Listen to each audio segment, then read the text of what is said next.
a running and driving 88 GT going up for auction. There she goes. An old school way to figure out which cylinder or cylinders are not firing. You got a bid on it just for the Conway Twitty Gold album. Hello and welcome to Gearhead 704. I'm Matt, and today I'm back at Fox Mustang Restoration, and we are finishing up our little series here on Scarlett O'Hara, the red 88 GT FOXBODY Mustang. In case you missed the last couple uploads on it, we did go ahead and get it running. We also changed the fuel tank, and we've got a few other things to get into today, but it is going live for auction. When this video is going up, there will be 4 more days left on the auction, and if you're interested in bidding on it, I will have that link in the description down below, so you can check it out. It's on eBay, but yeah, this car is going up. Pretty much all original. We'll cover the details that are not. Like one of them are these BBS wheels. Thank you guys to all my subscribers that told me what kind of wheels these were. Also, someone asked what the tire size was. You definitely still need to replace these tires. The car has been sitting for 19 years, but right now it has 255/50 ZR16 in the back. Up here in the front, we've got 245/50 ZR16. So that's the wheel and tire size there. I'm gonna go ahead and raise it up a little bit, show you guys the underneath, and then we've got some other things we need to get into today to finish getting the car running on all cylinders, and we'll jump into that. But yeah, definitely going to a new home is gonna be no reserve. It is a 5-speed V8, obviously, with the GT, 88 GT, speed density car. So I'm really interested to see how much it goes for. Could be a really good deal out there for somebody. We'll see. So anyway, let me get it up in the air and we'll continue from there. All right, let's take a look at the underside of this 32-year-old Mustang that sat for 19 years. Jen did pressure wash the underside.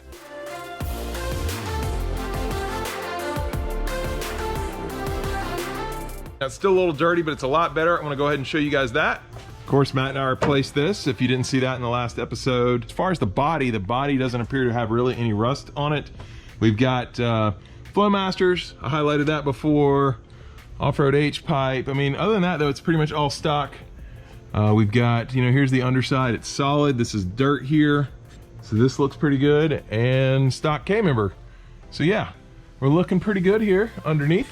And now we got to go ahead and get her down to finish the repairs. Earlier, we figured out it was a misfire. Matt has a way to show us about the fuel injectors. He found out it was a fuel injector issue for the misfire we were having. So anyway, we're going to go ahead, bring the car down, bring you guys through that, and she should be running on all 8 cylinders here pretty soon. Oh, also, before we begin, last time we tested this, I want to put the footage in now, but basically there's 2 cylinders that were not firing. It was not running on correctly.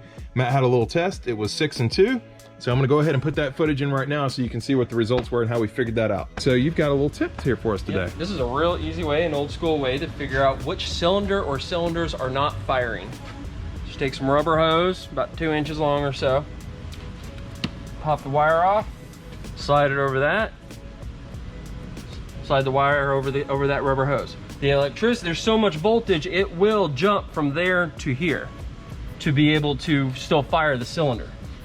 So I will show you why I'm doing this. You're gonna do it on every single one? I'm gonna do it on every single cylinder. So we're gonna actually run the vehicle with these rubbers installed. All right, so Matt's got all the spark plug wires standing on some rubber here on the distributor cap. Yeah. So what we're gonna do, this is a cylinder kill test. I'm gonna kill a cylinder one at a time, and I'm gonna see if the way that the engine is missing, if it gets worse or if it doesn't change. If it gets worse, the cylinder I ground out's working. But if it doesn't get worse and it stays the same, that cylinder's not working. What I'm doing is I'm actually stealing the spark away from the spark plug and sending it directly to the battery. And this way, that cylinder, if it is working, it will not fire. Go ahead and start it up. You kind of hear it puffing there a little bit. Yeah. Watch this. Hear it change? Yeah. So that cylinder's running. That cylinder's working. Oh, I didn't really change much on that one. Doesn't sound like that cylinder's working. That was not working either? That was not working either. That one's working. Already checked that one. That one's working. That one's working. That one's working. So, that one? I don't think you got this one yet. And that one's not working. I did, what? Yeah. So, we got 2 cylinders here that are dead. That's how you do a cylinder kill test or a cylinder drop test. Now I know which cylinders that I need to see if I have to make sure I have compression, make sure I have spark, make sure I have fuel. This way I don't have to guess which cylinder to start with. Now I know. All right, and now you guys are fully caught up, and Matt's gonna run us through a diagnostic to see why it was missing on a couple of those cylinders. We do know that we're getting spark, but Matt has a few suspicions, and we're gonna run through that process and share it with you guys here real quick. So welcome back again to the channel, Matt. Hello. For like the millionth time. Yeah. But yeah, so what do we got going on here today? We're gonna identify why those two cylinders are missing. We already, like you had said, we already identified that they have spark, at least at the distributor. We did not test the other end, so there is a possibility that it could be a bad wire or a fouled plug or a cracked plug. As far as the ignition goes, the other two options you're looking at is either a mechanical problem with inside of the motor, which at that point is an engine rebuild, or you have a fuel injector problem. So we're going to start at the easiest. What I think is easier than taking the wire off or checking the plug. It's actually easier for me to check the injector. Yeah. So I'm going to see if the injector works. That's probably a lot easier than taking the entire engine out and rebuilding it first, right? Yeah, to me it's even easier than taking the plug out right now. Okay. So we're gonna verify that the injectors are working or not working. So that's the next step. So we've identified the cylinders that do not work are 2 and 6. Right. And so what we're gonna do is we're gonna start it up, and I'm actually gonna use a stethoscope. I have a stethoscope. Dr. FOXBODY here. There you go. This one's a little old. You know, we were just in a live stream as I'm filming this the other night, and people said that you need a shirt with like holding the stethoscope up to the heart of the FOXBODY, the engine. So I definitely think that that should happen. If you guys think so as well, leave a comment down below. Do we need a shirt with Matt having the stethoscope and saying Dr. FOXBODY or something like that? I think that'd be cool. All right, and Jen said actually it was the Fox Doctor or the Fox Doc. That's the right name. So the Fox Doc is here, and yeah, look at that. Jen got the original Motorcrafter shot. That's awesome. All right, what do we got here? When the injector is simply, it's a valve that opens and closes. It opens very quickly, but you can actually hear it. You can hear it go tick, tick, tick, tick, tick. So I use my stethoscope. So we're gonna verify very quickly, you know, if the injectors are moving mechanically. And again, you can do that just by listening to them. So I've got a little metal probe that kind of amplifies the sound to the earpieces. Another way you can do this, it doesn't work as well, but you can get a really long screwdriver and kind of put your ear up to the screwdriver, and it will amplify it, and you can hear it, but it's just not as easy as this. So we're gonna go ahead and fire it up, and we're gonna listen to the injectors. You guys won't be able to, but I'll probably let Gearhead do it. Cool. Here we go. So just as a control, I'll listen to one injector for a cylinder that I know is working, so I know what it's supposed to sound like, and then I'll go ahead and check the injector that's suspected. And I can actually hear a tick, tick, tick, tick, tick, tick, tick, tick, tick. So you put it right on the injector. Yeah, you're gonna put the probe right there. On the other end, with these things in your ear, if you scrape it against metal, it's a splitting headache. All right. I can hear the other injectors, but I don't have that high-pitched ting from the injector that I'm actually touching. So that injector is not working. Go to the other injector, nothing there. I can hear a good ting right there. You want to try it? Yeah. All right. So just put it right there on that injector. Oh, okay. So right there. On the injector? Yep, right there on that injector.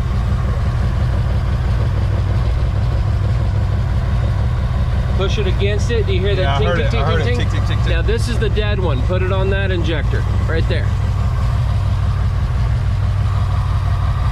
You don't hear that high pitch ting. It was lower because you're hearing the other injectors echo through. Okay.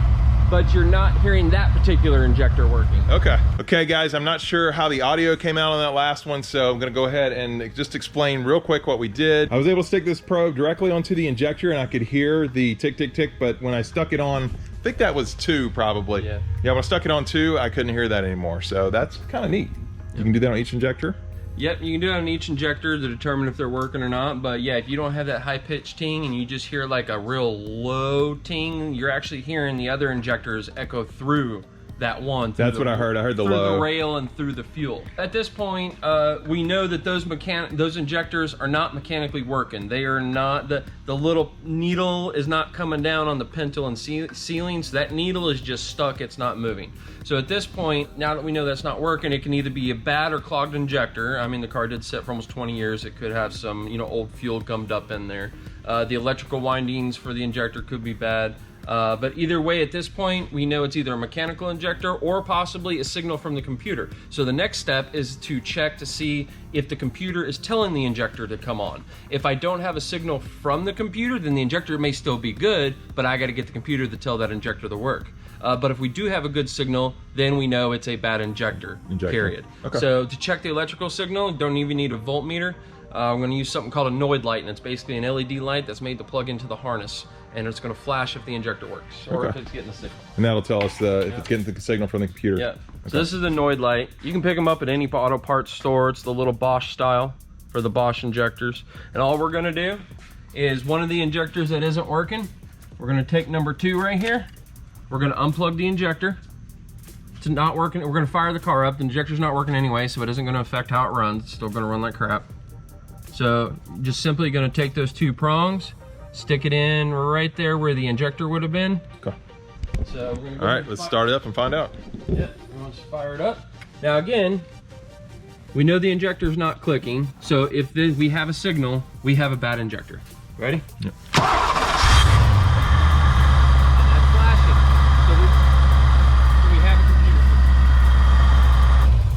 Yeah, it was flashing, so the computer's trying to send the signal. The computer is sending the signal, so that tells us that we know the injector's not working because we can't hear it working. We know that it's getting the signal from the computer, so at this point, we have diagnosed a bad injector.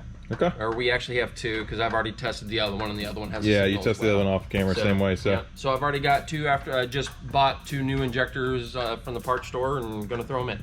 Okay, cool. Well, he's got to take the upper intake manifold off, which we've done about 400 times here on Gearhead 704. Not really, 704 times actually. But yeah, we'll show just a little bit of that time lapse, and then we'll replace the injector, see how it runs.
All right, guys, Matt finished the upper intake install, and I think on video, like, who knows, 2 minutes maybe.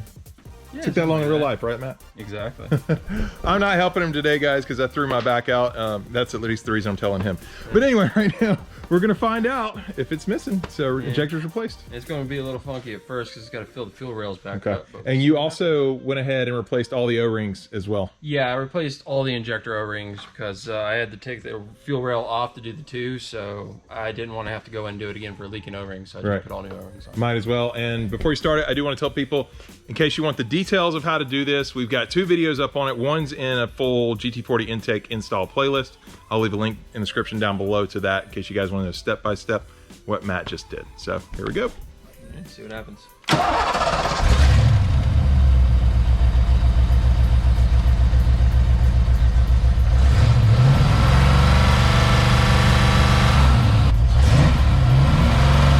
actually clearing up. Yeah. It's definitely better than before. Yeah. All right, guys, so Matt still heard a little bit of a miss. It definitely sounded different. He is going back to the test I showed you guys earlier in the video. He's going to do the same test. I'll let you know what the results are. I'm not going to show you the test again. Okay, Matt ran his test, and 6 and 2 were good. They had good spark, but actually 3, spark was intermittent, right, Matt? The spark not was strong? really weak. Okay. And the spark was good on all the other 7 cylinders, which... if the spark was weak coming out of the cap, but it was good on all 7, it makes me think that there's something wrong with the cap on cylinder number 3. But I'm going to pull the plug and inspect the plug and maybe do a compression test on that cylinder. If I can confirm that, you know, I have good compression on that cylinder, then it's probably just an ignition component. Just spark plug or plug wire. Right. Okay. Yep.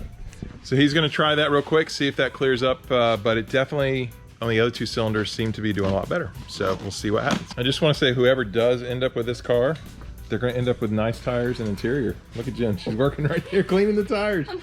I'm putting tire shine on 19-year-old tires. Yeah, it's kind of stupid. They're gonna look good. Definitely don't drive on them because you need to replace them, but they're gonna look good. That's all that matters. Hey, they can tow it to wherever they're going. Yeah. Put in the work here. Tow it to Foxtoberfest. Yeah, 2021, it's coming. Bet you go to Chocolate Fox first, right? Hey, yes. Yeah, tow it up Chocolate Fox. We've done this before, guys. Doing a compression test. He's got the spark plug out. Yeah, so cylinder number 3 is where we had the problem. Should be about 120, I think. Yeah, so I want to make sure that the cylinder is good, the engine itself is in good condition. Yeah. And if this shows to be in good condition, more than likely we just got an ignition component problem. So, see what happens. Oh, yeah. Yeah, it's good compression. It's up in the 130s, 140s. Yeah, so nothing wrong with the inside of that cylinder. Good. I'm pretty sure it's the original spark plug from the factory and it's worn out. Ah. And so it needs a tune-up. Okay. So the car's got about 118,000 miles on it. That's right. So that's not, I mean, we got the original spark plug wires from the factory, Yeah. so it's probably the original spark plug. Yeah, so, but the engine's in good shape. Like Matt showed you, the compression test came out good. It is running a lot better. However, he did rev it. You revved it up there, Matt, and it did start to miss a little bit. What we're thinking right now, compression test came good. Probably just needs a tune-up. Stripper cat, rotor, plugs, wires, right? Yep, yeah, stuff that's not original from the factory. That plug I pulled out, the outside casing was really rusted. The spark plug wires, you know, I mean, they're from the factory. They got chafes and stuff in them, so yeah, it's just 118,000 miles. Needs a tune-up. Yeah, it needs this 118,000 mile service. It needs a lot of service, but and sitting 20-year service. Yeah, 19 years. So it definitely is running better than it was before, and just needs a few little things. We'll get it outside because Jen, as you can see, is still working on cleaning it up. Gonna show you guys the interior. She's been working hard in there as well. Give you guys a look at that, and we'll see where we go from there.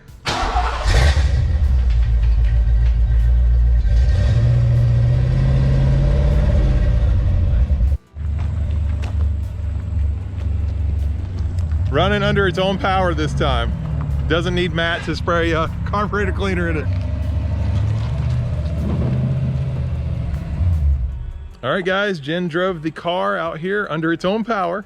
Now, she does need a little bit of work. Remember, she is all original, 118,000 miles. The only thing that we know of that's been changed are the wheels. These are the BBS wheels, and also the exhaust. It's got an off-road H-pipe and Flowmaster 2 chambers that are dumped right behind the tire here. But let me show you guys this interior. The interior is in great shape for that much mileage. Take a look. Now, this is the Scarlet Red interior, or some people call it porno red, but it is Scarlet Red. And I know Demon Fox 5.0 likes this interior. So you guys can see the shape that the interior is in. Let me get to the other side, but good door panels. Got a good solid dash. Has been cleaned up a little bit. It does come with, I mean, you can't pass this thing up, right? You got a bid on it just for the Conway Twitty Gold Album cassette tape. So that's there. Let me go ahead, come to the other side here, show you this. You know, it does need that full tune-up, like Matt's saying, but it is running a lot better when you replace those two injectors. So he replaced the fuel tank, fuel pump. I did that in the last video in case you missed that, fuel tank and fuel pump. But today Matt went ahead, replaced the injectors, running a lot better. Doesn't have that big miss it had before. And I'm not the same height as Jen, so I gotta put the seat back. There we go. So 88, you get, you know, you can see the mileage right there.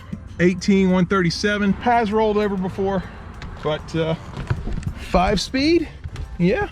The interior is in really, really good shape. Sorry about the sun there, guys. I know the sun's coming in on you. But I'll get you down here a little bit. There you go. You can see the carpet and pedals. Gear shift. So yeah. And you can see the back there. Jen was also cleaning out the hatch. Seats are in really good shape. And that is pretty much it. As far as every single detail on the car, anything that they know about, Matt and Jim will include that in the eBay listing. Again, that is down in the description below. So if you want to know anything about the car, check out the listing, just everything about it. You'll have that information. But yeah, this is going to go to home to somebody, being sold at no reserve, 88 GT 5.0, all original. Like you saw, the spark plugs are original today. Did go ahead and turn this around so you guys could look under the hatch. See how much Jen's cleaned on it. Looking pretty good. And you said it's Scarlett red paint code, right? Yes. Yeah. Medium Scarlett paint code, guys. So you got that plus the Scarlett interior. All right, she is running and driving now. Jen is gonna drive around the block. I am gonna get out of the way. You guys know how Jen drives.